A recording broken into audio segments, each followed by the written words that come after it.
Hi, this is Ms. Kang's Algebra I, Lesson 7-7, Factoring Special Cases. In this lesson, we'll be able to factor special trinomials. And this is the last lesson of the topic. The lesson vocabulary will be perfect square trinomial. So please pay attention to the new vocabulary. Let's start with critique and explain. Seth and Bailey are given the polynomial 8x squared plus 48x plus 72 to factor. So let's look at Seth's work. We have parentheses 8x plus 24 times another parentheses x plus 3. We have two factors. Let's look at Bailey's work. We have parentheses 2x plus 6 and another parentheses 4x plus 12. We have two factors for this as well. So, part A. Analyze each factored expression to see if both are equivalent to the given polynomial. So, let's figure out if they're the same. How do we do that? Yes, we can solve them out. So, use the FOIL method and solve it out. First, what's FOIL method? Do you guys remember? First outside, inside later, right? So we're going to do 8x times x plus 8x times 3. Okay? And then we have plus 24 times x plus 24 times 3. Okay? And we have 8x squared plus 24. 8 times 3 is 24. X plus 24x plus 72. E. Okay. And then you add the like terms and you'll get 8x squared plus 48x plus 72. What about Bailey's work? Use the same method and multiply it out. So 2x times 4x plus 2x times 12 plus 6 times 4x plus 6 times 12. Okay? And then you have 8x squared plus 24x plus 24x again, and then 72 as well. So 8x squared, you add the like term, 24 plus 24 is 48x plus 72. So let's compare them both. Are they the same or not?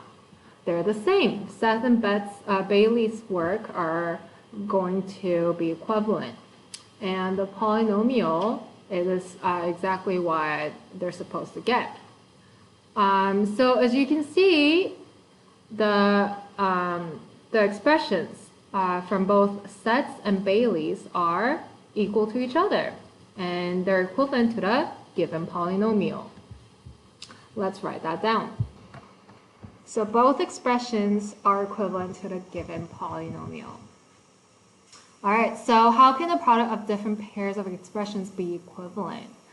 So obviously we have different expressions for Seth's work and Bailey's work, but if you solve it out, you have the same polynomial. So you can say that both expressions are equivalent. So how can the product of different pairs of expressions be equivalent like this? What do you think that makes them equivalent? How can you check? You can check we just check by multiplying them out. So you can multiply out and see if they are the same thing. So both expressions multiply out to the same thing.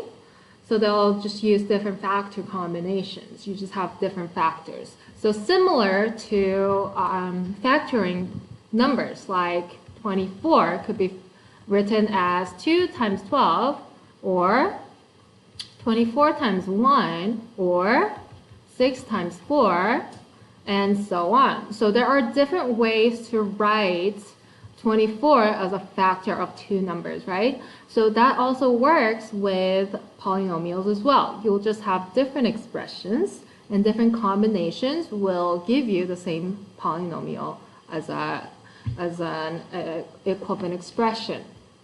All right, let's record part B. Okay, here's part B. Both expressions multiply out to the same thing. They just use different factor combinations.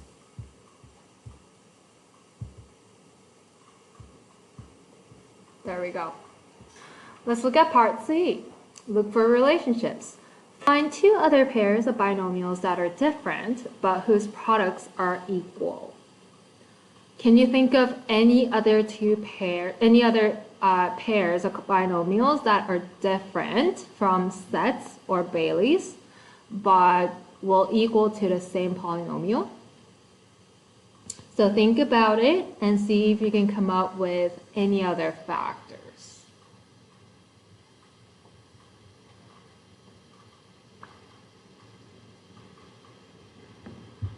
Okay, some of you might have come up with 3x plus 3 as one factor, and if that's the case, what is the other factor?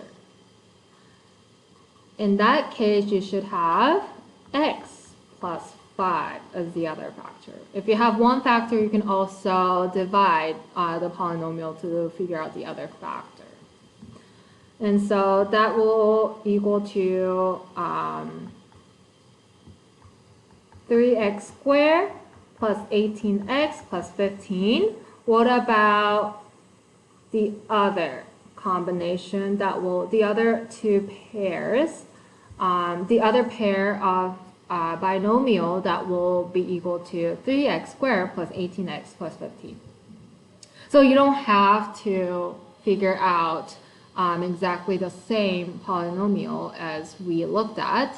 You could figure out two pairs of binomials that will come up with the same polynomial.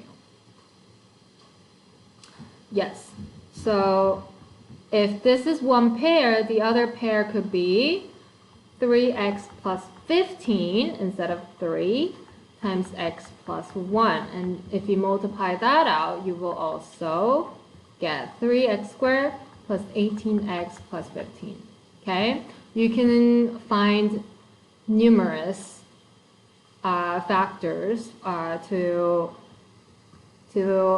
give an example of part C. So it doesn't have to be this. You can figure out a lot of other answers, a lot of other pairs that will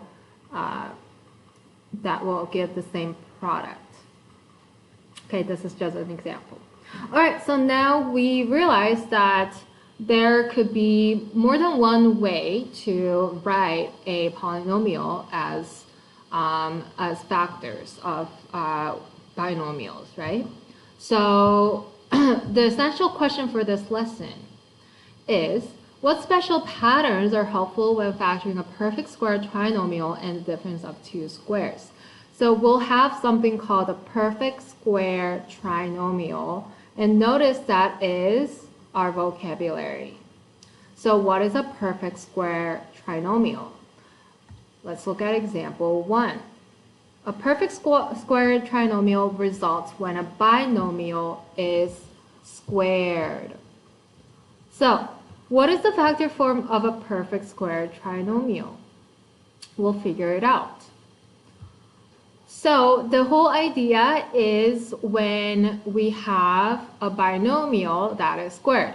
What does it mean if we have a square of a binomial? What do you do with the base, which is the binomial?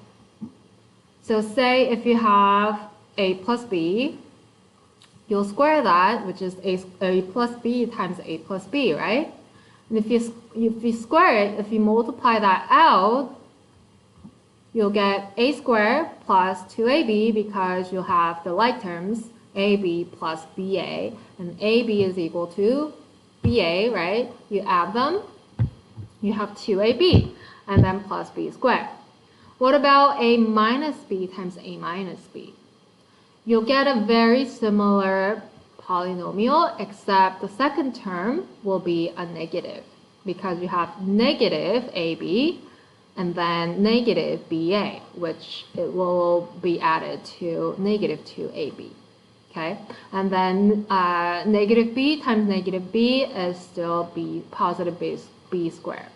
Okay, so the first and last terms are perfect squares. The middle term is twice the product of the first and last terms of the binomial. So a times b times a is what's happening, and they're going to be like terms, so you double it. Okay.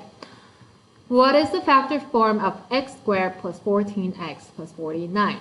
So now that we have figured out a little bit about their patterns, okay, so it's always going to end up this way. We just need to know what's a, what's b in this case, and can we figure out any pattern inside it?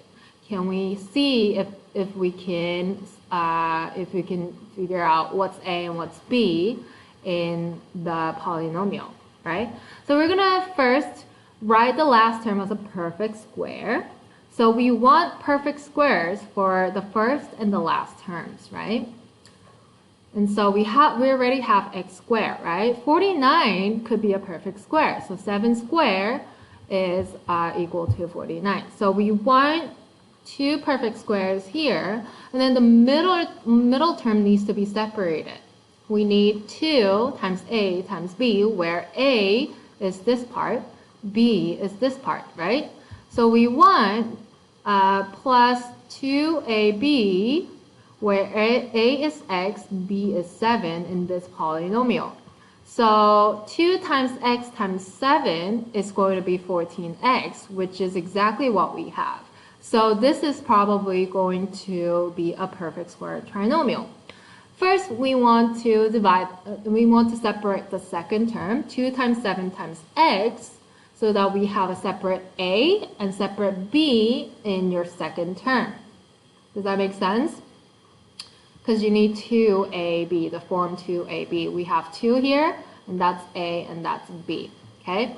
And now that we have that, we can say, oh, that's going to be factored into x plus 7 squared, where we parenthesize the whole x plus 7. Okay? So once you see the pattern and recognize that, oh, this is going to be a perfect square trinomial, then it's really easy to factor it out because we have a pattern for perfect square trinomial. Okay? So let's look at the next example. What is the factored form of 9x squared minus 30x plus 25? Okay, let's see if this is going to be a perfect square trinomial. And yes, it'll be. So first, we're going to write the first and last terms as a perfect square. In this case, it's not as obvious. We have x squared, but we have 9. And we know 9 could be a perfect square, right? And 25 is also a perfect square. This is a good hint for you to doubt that this is going to be a perfect square trinomial. So in this lesson, it's going to be super obvious because we're looking at perfect square trinomials anyway. But you have to be able to identify the perfect squares by yourself, perfect square trinomials by yourself after we learn this lesson. Okay, so we're gonna try practicing identifying perfect square trinomials. Okay, if you see perfect squares for the first term and the last term, that's a good hint that it might be a perfect square trinomial. Okay, rewrite that as a perfect square. So 3x, the whole thing, square, and then we have 5 squared, right? Now we have the squares for the first and the last term. Check. Let's look at the middle part. Can we get a form where we have negative 2ab, right? So that means we want to separate negative 2, and then a, which is, we already identified a and b, right? 3x and 5. So if we have 3x here, and then 5 here, would it make negative 30x? 5 times 3 is 15, times 2 is 30x. Yes, we will have this. So this could be a perfect square. So separate it as negative 2 times 3x times 5. And then you can directly factor it out as 3x minus 5 squared. So please remember, a plus b squared will equal to a squared plus 2ab plus b squared. When you have a minus b squared, that's going to equal to a squared minus 2ab plus b squared. So the only thing that's different is plus here and minus here. Okay? All right. So the factored form of a perfect square trinomial is parentheses a plus b squared when the trinomial fits the pattern a squared plus 2ab plus b squared, and it's negative when you have a negative here. Okay? So it's very important that you get used to seeing that. All right, let's go to try it. Try if you can factor each trinomial by identifying the perfect square trinomials and the parts a and b in the perfect square trinomial form. Okay, so pause the video and see if you can do it by yourself, and you can come back and check the answers together when you're ready. Okay. Okay, are you ready? You have the answer? Did you factor it out? Let's see if you're right.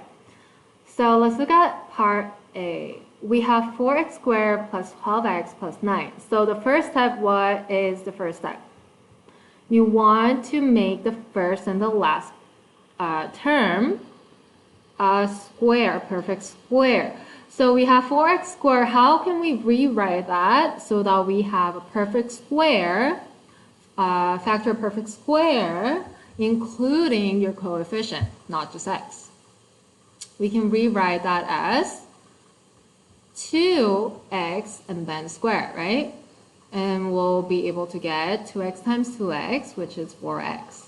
Okay, and then the last term, we also need to write it as a square. So 9 is a product of which two perfect factors? We have 3 square here. There you go.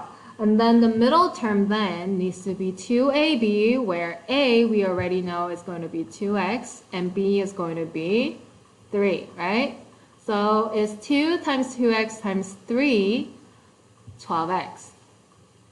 Yes, 2 times 2 is 4, 4 times 3 is 12, and then you have the x.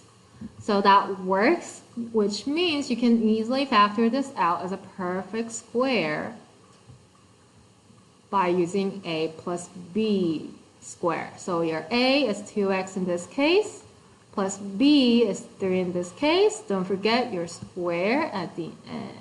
Okay, so if you square 2x plus 3, you will get 4x squared plus 12x plus 9.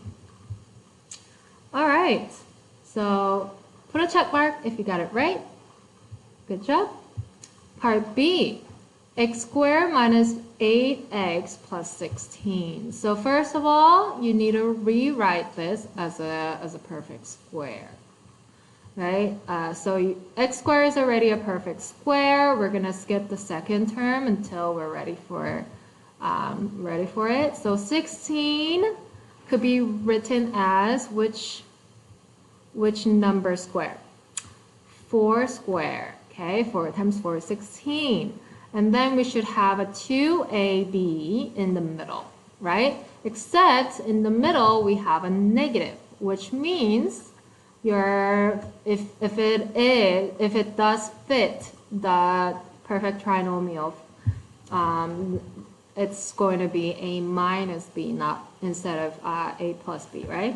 So we need to have negative 2ab in this case. Is that true?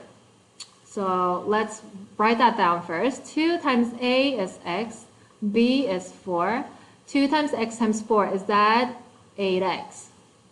Yes, it is 8x. 2 times 4 is 8, and then 8 times x is 8x. So we have x squared minus 2, x and times 4 plus 4 squared, and that fits our perfect trinomial form. So we can easily factor this out as a minus b squared.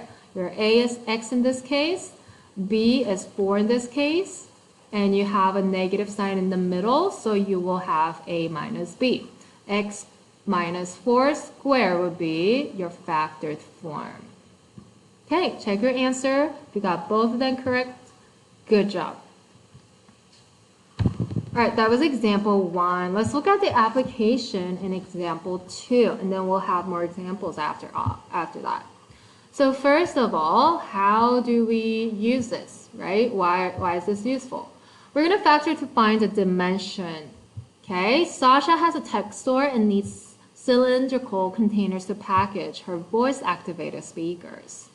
A packaging company makes 2 different cylindrical containers. Both are 3 inches high. Their height is the same. The volume information is given for each type of container. Determine the radius of each cylinder.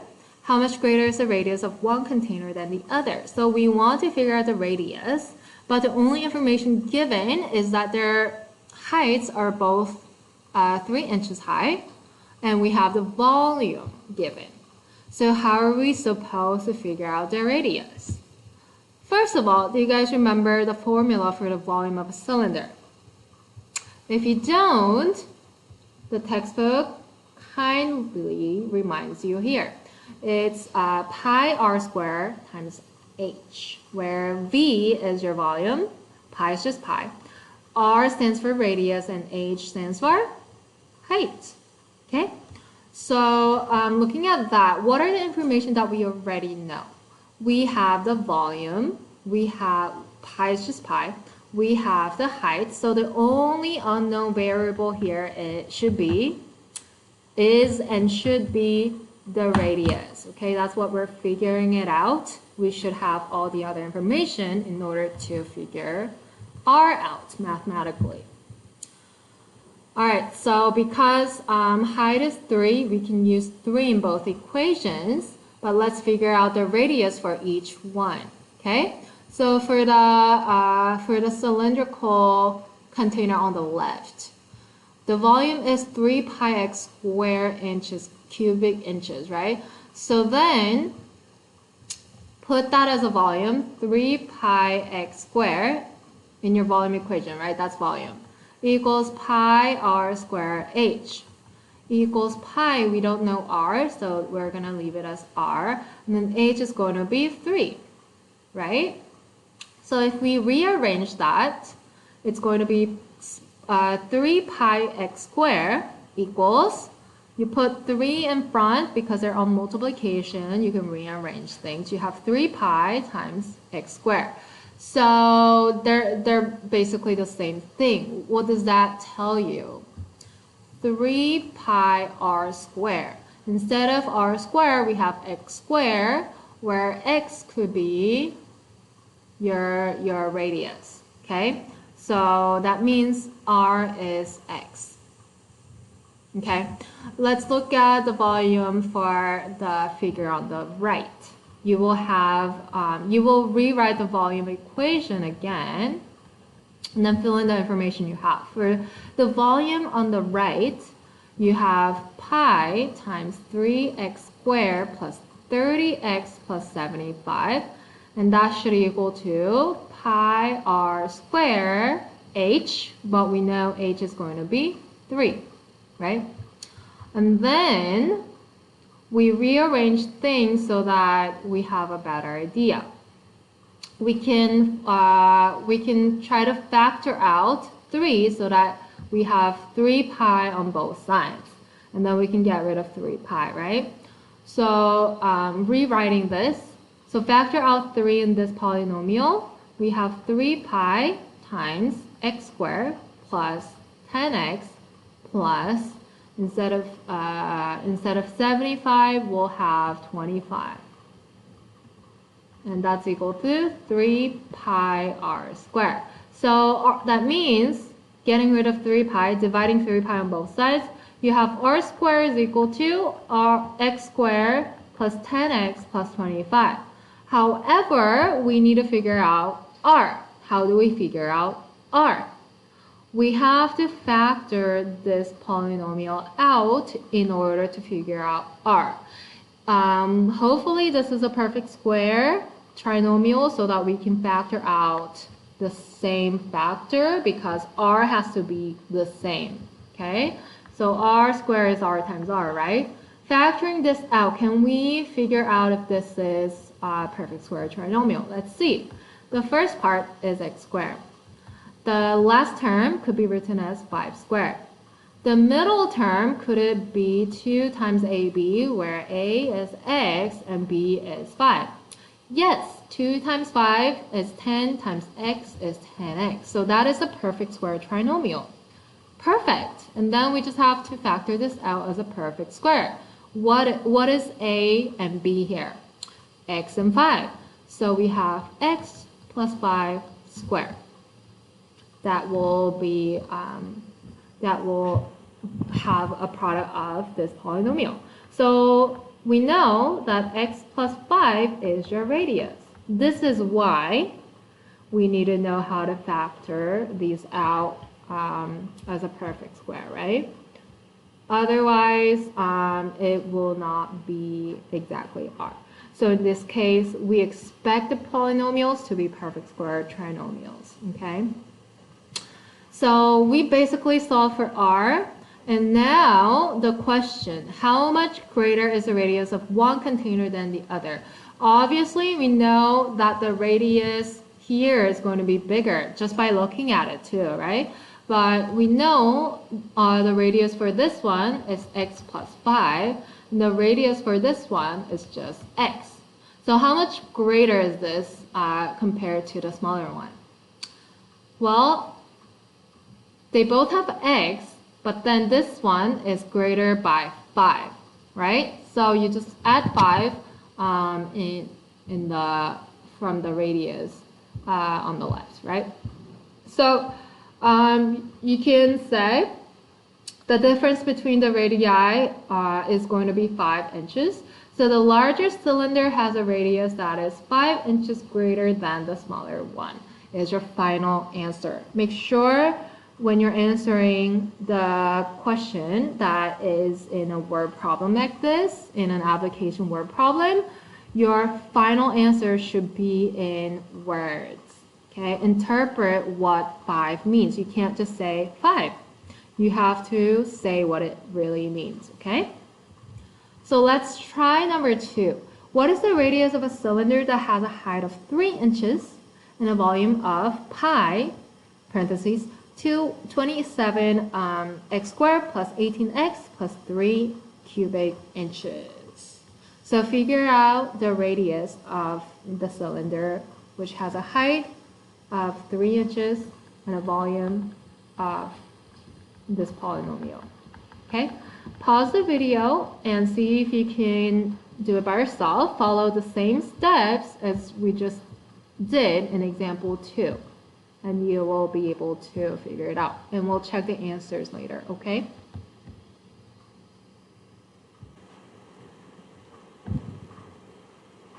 Okay, are you ready? So what do you do first? What is your first step?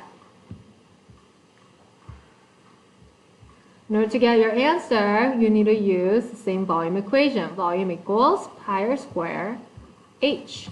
So use the volume equation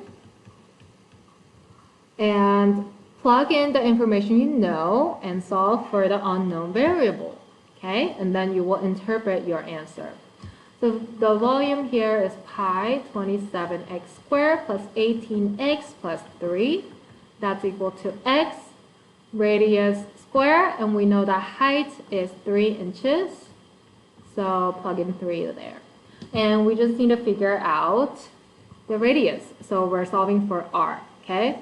In this case, we have r squared, so we probably need to factor out some polynomial. All right, let's divide pi on both sides, and we can probably factor out 3 from this polynomial on the left. So we have 3 pi times 3 times 9 is 27, x squared 3 times 6 is 18, and then 3 times 1 is 3. Then we have 3 pi r squared. And so get rid of 3 pi by dividing 3 pi on both sides, and we have r squared is equal to 9x squared plus 6x plus 1. Is this a perfect square trinomial? It probably is. Rewrite this into the perfect square trinomial so that it's easy to factor out. So that's going to be 3x squared plus 1 squared is 1. And then you will probably have 2 times a, 3x, times 1. So that's 2 times 3x, which is 6x. And that is exactly what we have. So yes, this is a perfect square trinomial. And you can say that r is going to be a, which is 3x, plus 1 squared. The whole thing squared. Wait, that's r squared, right? So r is 3x plus 1. There we go. So the radius is simply 3x plus 1. You don't have to know what x is because we don't know. So if we figured out what r is in a polynomial and we have an expression, that's fine, okay? You can stop there. That's your answer. You can't solve anymore. So r is 3x plus 1. Check your answers. And then we'll continue. Let's look at example 3. Factor a difference of 2 squares. How can you factor the difference of squares using a pattern?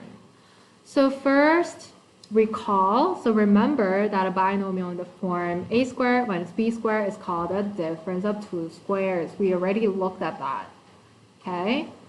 And so we know that this is going to be another special case where we have a minus b times a plus b. And that if we solve it out, we have a squared minus ab plus ab minus b squared, where we can cancel this out because ab minus ab is just going to be 0 ab, right? Then that's just 0. So everything that's left is going to be just a squared minus b squared. Okay, so remembering this, so recall that if we have a minus b times a plus b, where you don't have the same sign, but you have the same a and b in the factors, then you will end up with a squared minus b squared. So no middle term, okay? So this might even be easier to remember and get used to. This is called the difference of 2 squares. And now we're going to factor it instead of multiplying it out. So let's see if we can identify the difference of 2 squares. What is the factor form of x squared minus 9? We're going to write the last term as a perfect square. Instead of 9, we're going to write it as 3 squares so that we can factor them out. We identify this form. Oh, x squared minus 3 squared looks like a squared minus b squared. If x is a and 3 is b, we can then factor it out as a minus b times a plus b. So that's going to be equal to x plus 3 and x minus 3. Okay? Right. That sounds easy, and it will be easy when you get used to it. So first, you should get used to it. So what is the factor form of 4x squared minus 81? Now this is not so obvious now, right? But always check if they could be written as perfect squares. Okay? If you see any numbers that could be perfect squares, that could be written as perfect squares, do it and test it out. Because those could be special cases, special polynomials, okay? 4x squared could be written as 2x and then parentheses squared. 81 could be written as 9 squared. Then now we have a squared minus b squared, where a is 2x and b is 9. So you can easily factor this out as 2x plus 9 times 2x minus 9.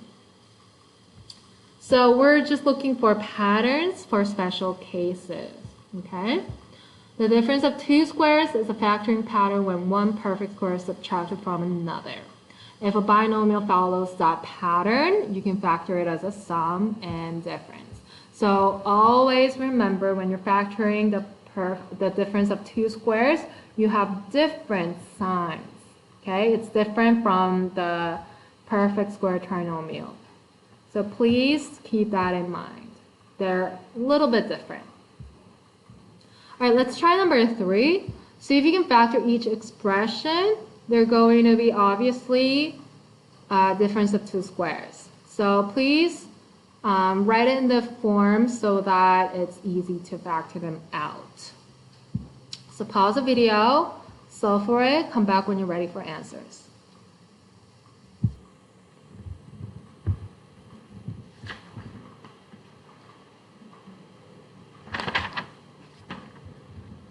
Okay, are you ready?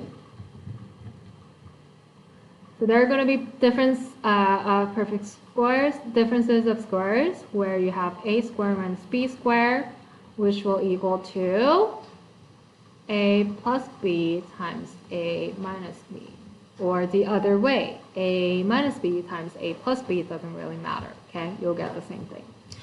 So factor each expression. Part A, how do we write that so that you can factor them out easily? You have x squared minus 8 squared, and that will be x plus 8 times x minus 8. Okay? And then 9x squared minus 100. You can rewrite that as 3x squared minus 10 squared, and then that will be 3x minus 10 times 3x plus 10, okay, or other way.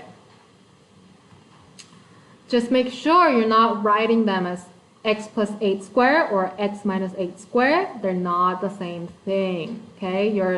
If you have x plus 8 squared, that means you have x plus 8 times x plus 8. It's not the same as x plus 8 times x minus 8, okay? They're not the same thing. So that is not x plus 8 times x minus 8. So there is a difference between perfect square trinomials and the differences of two squares, okay?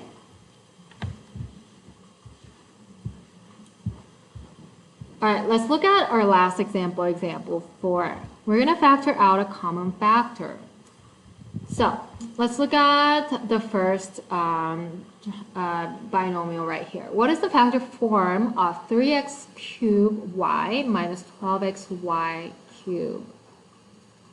So first of all, when we're factoring these out, we want to see if we can factor out any greatest common factor.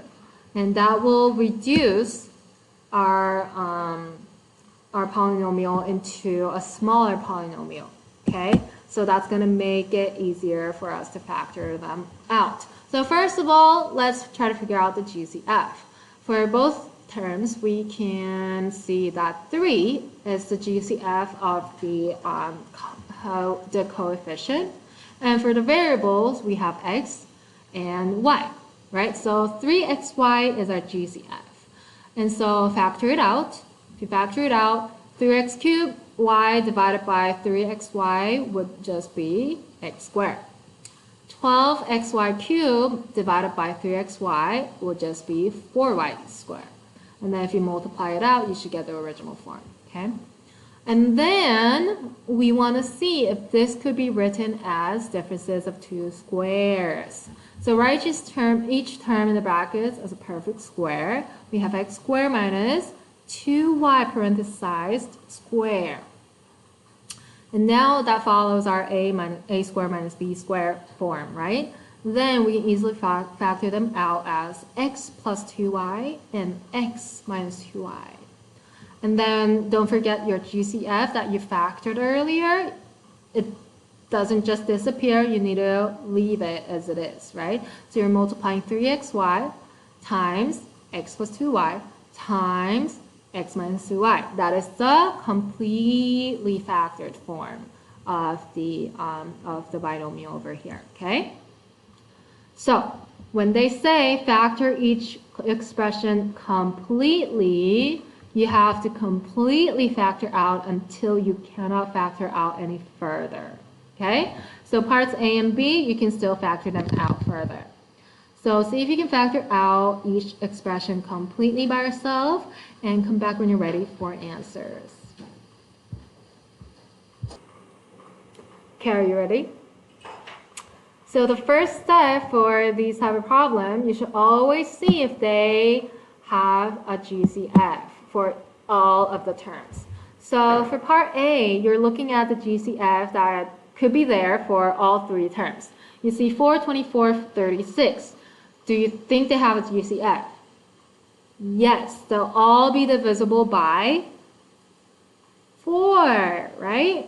So 4 is definitely a GCF for the constants. And then what about the variables? Do they all have the same variable? Yeah, so if you look at the third term, there's only one x, so that's probably going to be your GCF for the variable. So together you have a GCF of 4x. So factor them out first.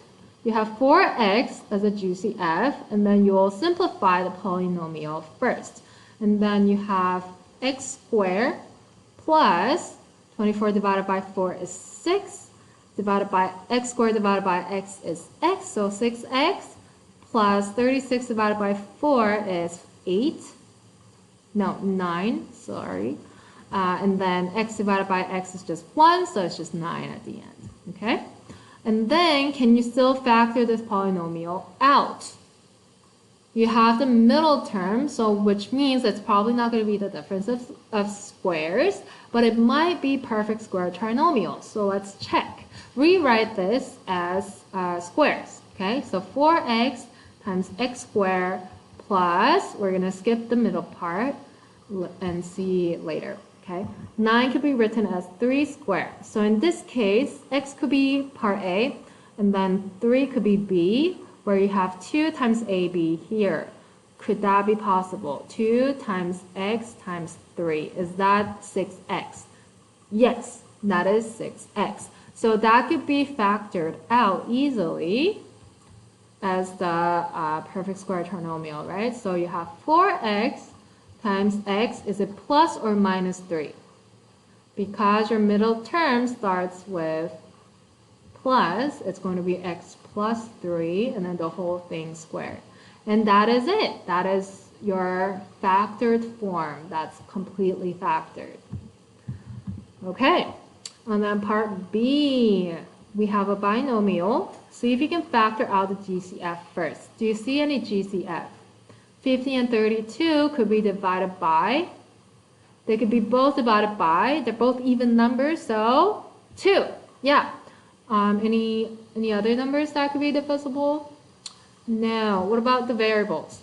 The variables are different. They have x and y on either term, so you really can't find a GCF for the variables. So your only GCF here is 2. Factor 2 out and you'll get 25x squared minus 16y squared. And then see if this could be the difference of two squares. Write it as perfect squares. You have, so you have a bracket here. You have 5x squared minus 4y squared. And yes, in order to be factored out as a difference of two squares, it needs to be a difference. Remember that if this were addition, you cannot factor it out, okay? Only when you have square minus square, you can factor it out as a difference of two squares, okay? So remember that. Yes, so that could be factored out as 2 times 5x plus 4y times 5x minus 4y, and that is completely factored out. Check your answers and see if you got everything correctly. All right, so just important thing to notice for mistakes is when you have x squared plus y squared, that is not the difference of two squares, so you cannot factor out further. Okay, this is not the difference of square. Difference means minus. Okay, so remember, square plus square is done. That's the best you could do. Unless you have a greatest common factor for each term, it's not going to be factorable. Okay. All right, I think that's it for lesson 7-7, and that was all about special cases of polynomials. So there were a lot of patterns that you were supposed to look for. So we looked at the perfect square trinomial. See if you can write squares for the first and last terms, and 2ab in the second term where your sign of the second term matches. Okay? And then you can factor them out easily. Factoring out differences of two squares only works when it is a difference. Okay, so a squared minus b squared will be beautifully factored out as a plus b times a minus b. Okay, why can't we factor out a squared plus b squared? You can try looking at all these different factors. If you have a plus b times a minus b, that's going to be multiplied to a squared minus b squared, right? What if you have a plus b times a plus b? Then that's just a squared plus 2ab plus b squared. What about a minus b times a minus b? That is just a squared minus 2ab plus b squared. And that's all the cases that we can think of with a plus b or minus b binomials, right? So a squared plus b squared doesn't really factor out to any of these, okay? So you just look at the difference of the two squares, or if you see a second term that's equivalent to 2 times a times b, where a is the base for the first square, b is the base for the third square, then you can factor them out with the special cases. All right, so that was it for chapter 7. We learned how to factor out polynomials in this topic. Make sure you practice until you get comfortable with the special cases, because you need to be able to identify them if they're special. Okay? All right, if you have any more questions, feel free to ask Ms. King in class. All right, thanks guys. Bye.